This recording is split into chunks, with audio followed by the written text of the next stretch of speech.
Valorant багийн тоглогч Конст байна. Миний өргөдөг байлаа ш. Тэгээд өнөөдөр 2024 оны Wrapped-тай танилцсанаа. Гэтэ юуны өмнө яг Valorant гэж ямар тоглоом байгаад байгаа вэ гэдгийг би тавч тайлбарлах уу. За Valorant-ийн хувьд бол ер нь бол FPS, first person shooter, CS:GO-тай адилхан 5-9-5 хоорондоо tactical shooter game байгаад байгаа. Бомб тавиад тэслэн эсвэл бомбо таслан сайтаа хамгаална яг адилхан үүрэгтэй. Юугаар тийс ондоо одоо гэхээр мэдээж график байгаа ч гэсэн Valorant-ыг юу Valorant болгож байгаа вэ гэхээр ашиглаж болдог scale ability нэр байгаад байгаа. За манай Dota тоглодог, ML тоглодог залуучууд байгаа бол scale ability гэж юу гэдэг гэдгийг аягүй сайн мэдж байгаа. CS-ийн хувьд бол ерөөсөө шууд ингээл smoke grenade гэдээ байлдаад эхэлдэг бол Valorant-ийн хувьд scale-ээр ондоо. Тэгээ хүн болгонд smoke байхгүй, хүн болгонд flash байхгүй. 5 хүн тавуулаа өөрөөр гүйцэтгэнэ л гэсэн үг. Багийн ганцхан хүн smoke-тай, багийн ганцхан хүн flash-тай, багийн ганцхан хүн entry хийх чадвартай, багийн ганцхан lurk, anchor хийх чадвартай байдаг гэсэн үг. Тэгэхээр ийм 5 өөр хүн, 5 өөр agent гэж ярьдаг. Эсвэл баатар гэж ярьсан ч болно. 5 өөр agent өөрсдийнхөө бүх ability-г хослуулад яаж тактик бүрэлдүүлэх вэ? Яаж round авах вэ? Яаж counter play хийх вэ? Яаж trap хийх вэ гэх мэтлэн бүгдийг нь тооцоолоод тоглолтоо гэсэн үг. Тэгэхээр ондоо болоод байгаа юм нь тийм л байгаа. Тэрнээс биш бусад objective хийх ёстой үүрэг яг л адилхан. Бомбо салга эсвэл бомбо тавиад тэсэл. Тийм л зорилго. За тэгээд Valorant модын дулаан байгаа. Тэгээд одоо гарч ирээд 5 дахь жилдээ явж байна. 4 жил аль хэдийн өнгөрсөн 2025 он гарчихсан байгаа учраас одоо 5 дахь жилдээ явж байгаа гэсэн үг. Тэгээд бид нэр өөрсдөө анхандаа зүгээр л ранк тоглодог залуучууд байж байгаа. Өөний тэмцээнд оролцоод үзье гэдээ баг болоод яваад аврагыг нь аваад чатаад байгаа юм байна гэдгийг мэдээд орог хайж эхэлсэн. Тэгээ орог хайж эхлээд 2024 оны 3 сарын ихээр Монголц гэдэг багтай холбоо тогтоогоод тэгээд үүнээс цааш бид Монголын хандлын явуулах гэсэн байгаа. Тэгээд 2024 оны эхлэлийн үед бол бид нар премьер тэмцээн гэдгээс л гарч ирсэн дээ. Яг Монгол улсыг Riot-ийн зүгээс Riot гэдэг маань Valorant болон League of Legends-ийн owner company байгаад байгаа шүү. Яг CS:GO-г Valve гэдэгтэй адилхан. Тэгээд анхандаа болохоор Монгол улсад албан ёсны слот байгаагүй. Монгол улсын анхны албан ёсны слот нь хаана байсан бэ гэхээр Европ твд байсан. Европ твийн Турк уул нь анхандаа CIS-д байжгаад сайхан нэг war болсон шүү дээ. Тэгээд тэрнээс болоод Туркийн бүс рүү шилжсэн байгаад байдаг. Тэгээд бид нар ингээ Монголоос Турк руу тоглоё гэхэд доотлоо 120 пингтэй байдаг учраас өрсөлдөх ямар ч chance байхгүй. Уул нь CS байсан бол 120 пинг бас яг вэ reasonable байж болох ч гэсэн Valorant-ийн хувьд skill level-тэй ашигладаг учраас пингний зөрүү дэндүү их байсан. Тэгээд гарч ирэх ганц боломж нь юу байсан бэ гэхээр Premier буюу тоглоом нь доторх тэмцээн гэх юм уу. Тоглоом нь дотроо өөртөө одоо team, clan, баг үсгээд тэмцээнээ өөрсдийнхөө respective бүсэд өрсөлдөөд тэгээд дээшээ гарч ирэх боломжтой байдаг. Тэгээд бид нар угаасаа өөртөө бүгд Radiant буюу одоо хамгийн өндөр цол basic level 10 global гэдэг ч юм уу те. Team цолтой байсан учраас Premier-ийн хамгийн өндөр түвшинд өрсөлдөх боломжтой байсан. Тэгээд Premier-ийн хамгийн өндөр түвшинд өөр одоо бүх улсын Southeast Asia бүсийн бүх улсуудтай өрсөлдөөд тэгээд аврагыг авч чадсан учраас цаашаа Challengers гэдэг тэмцээнд оролцох боломжтой болсон. За тэгэнгүүт 7 сарын хавцаа нэг жоохон шуугаан тарьсан. Бид нар өөрсдөө Японы бүсэд өрсөлдөж байгаад Японы аврагыг нь авсан. Гэтэл биднээсээ Японы Challengers буюу одоо Dota League-т оролцуулахгүй. Яагаад гэвэл танаас 5 монголчууд байна. 3 Япон хүн Dota-та байх ёстой гэдэг шаардлага тавьсан учраас бид нар тэрэн дээр оролцох боломжгүй болсон. Тэгээд тэр боломжийг олж авахын тулд бид нар маш их хичээсэн. Бүхэл бүтэн 4-5 сар тасралтгүй бэлтгэл хийгээд тэгээд team үр дүнтэй тулгарсандаа айгуу сэтгэлээр унаад тэгээд бид нар Riot руу битсэн л те.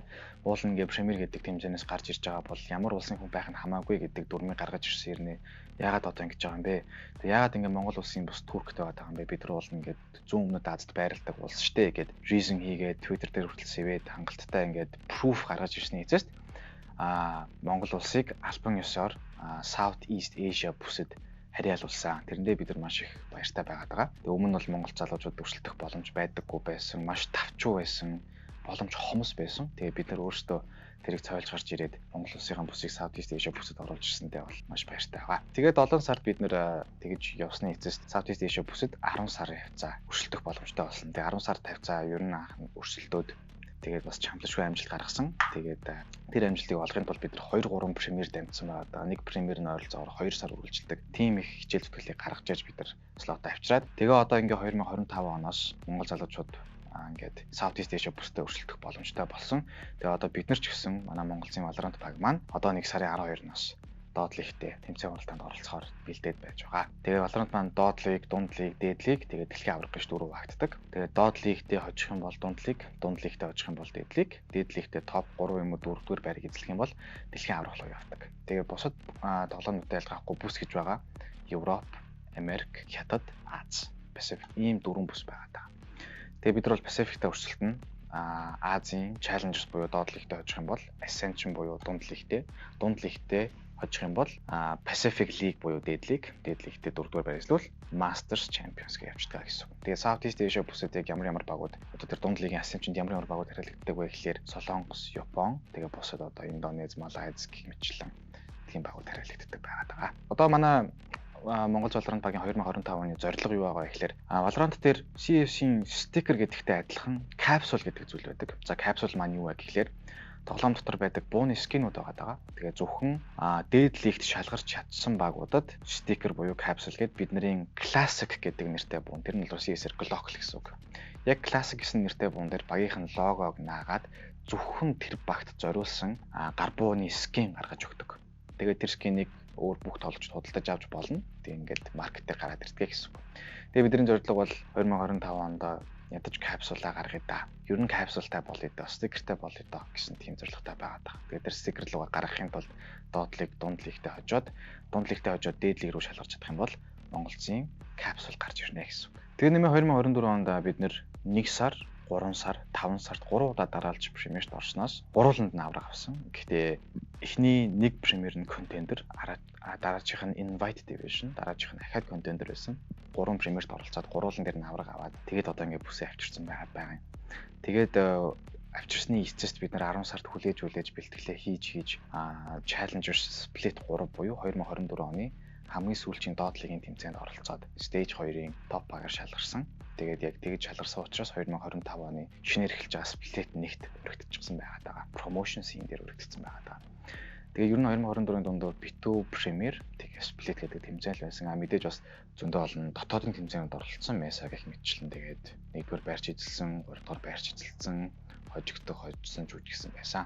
Тэгээд одоо ингээд Valorant маань залуу тоглоом одоо ингээд 5 жил явж байгаа. Тэгээд манай Монгол залуучууд ингээд төрж гарч ирж байгаа би бол маш баяртай байгаа. Одоо ер нь 2025 он гэдэг яг Монгол Valorant гарч эхлээд ирчээ авч эхэлж байгаа үе гэж миний өнцгөөс харж байгаа. Одоо яг доод лигээс хамгийн доод зэгээс эхэлж байна. Премьерийг давчихсан бол одоо яг албан ёсны тэмцээний хамгийн доод зэгээс эхэлж байгаа. Тэгээд бид нар хамгийн доод зэгээс эхлээд дунд руу н ороод, дээдл рүү н ороод капсул гаргаад дэлхийн аваргын тайзан дээр алхаж явах болов гэсэн зорилготой байгаа. За одоо тэгээ 2025 оны үед Монгол Valorant баг 1 сарын 12-наас доод лигийн тэмцээн эхэлж байгаа. Split 1 буюу Southeast Asia бүсийн доод лигийн үргэлжлээд цаашаа Split 2 болно, Split 3 болно, Ascension болно гэх мэтлэн ингээд шат дараалттай тэмцээнүүд мөн ихэхээр байгаа. Тэгээд манай Монголын Valorant-ийн Telegram channel-д нэг дээрээ гэж уриалъя. Монгол Valorant багийн конс байлаа.